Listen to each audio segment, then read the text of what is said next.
ইতালিতে বর্ণাঢ্য আয়োজনের মধ্যে দিয়ে অনুষ্ঠিত হয়েছে প্রবাসী বাংলাদেশিদের মিলন মেলা।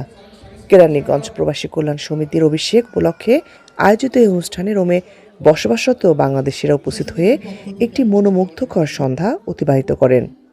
নিজেদের মধ্যে পারস্পরিক সম্পর্ককে ধরে রেখে ও ঐক্যবদ্ধ থেকে প্রবাসীদের বিভিন্ন প্রতিকূল পরিস্থিতিতে একে অন্যের পরিপূরক হয়ে কাজ করতে চান এই সংগঠনটি।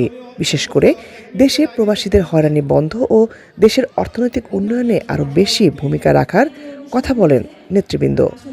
আপনারা বিভিন্ন সংগঠনের লোক যারা আছেন সবাইকে বিনীত অনুরোধ করবো, আপনারা যারা অবস্থান থেকে প্রত্যেকটা শহর, জেলা, উপজেলা যারা যারা আমরা ইটালি থেকে দেশে যাই বা অন্য দেশ থেকে দেশে যাই, আমরা দেশে গিয়ে নানা ধরনের হয়রানির শিকার হই, চক্রান্তের শিকার হই, অন্তত পক্ষে প্রশাসন যেন এই জিনিসটি থেকে শূন্য চোখ দেয়।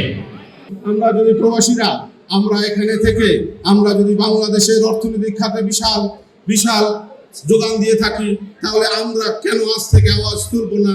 এই ধ্বংসাত্মক রাজনীতি থেকে আমরা ফিরে আসি, আমরা ঐক্যবদ্ধ হয়ে বাংলাদেশের যে অর্থনীতি আছে এই অর্থনীতিকে আরো ব্যবহার করার জন্য আমরা এক হয়ে কাজ করি। আমাদের বাংলাদেশে শুধু কেরানীগঞ্জ না, বাংলাদেশের সকল যত দুঃখী মানুষ আছে, আমি চাই যে আমাদের এই সংগঠনটা একটা রাজনৈতিক সংগঠন না হয়ে জনগণের সংগঠন যাতে হয়। এছাড়াও বাংলাদেশের জাতীয় ও বিশেষ দিবসগুলোর গুরুত্ব এবং তাৎপর্য বিষয়ক কর্মশালার কথা বলেন তারা এবং নিজেদের সন্তানদের জন্য বাংলা ভাষা শেখার প্রয়োজনীয়তা উল্লেখ করে একটি বাংলা স্কুলের দাবি উঠে আসে এই আয়োজন থেকে। আমরা চেষ্টা করব ভবিষ্যতে এই সংগঠনের মাধ্যমে বাঙালিদের কৃষ্টি কালচার তুলে ধরার জন্য, এই সংগঠনের মাধ্যমে বিভিন্ন ধরনের সাংস্কৃতিক অনুষ্ঠানের অংশগ্রহণ করার জন্য।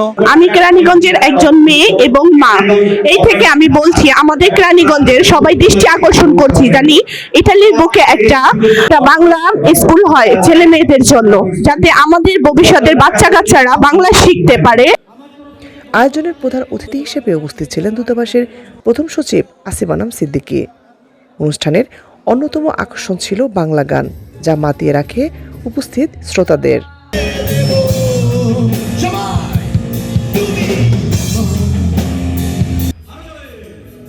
লাবণ্য চৌধুরী, ৭১, ইতালি।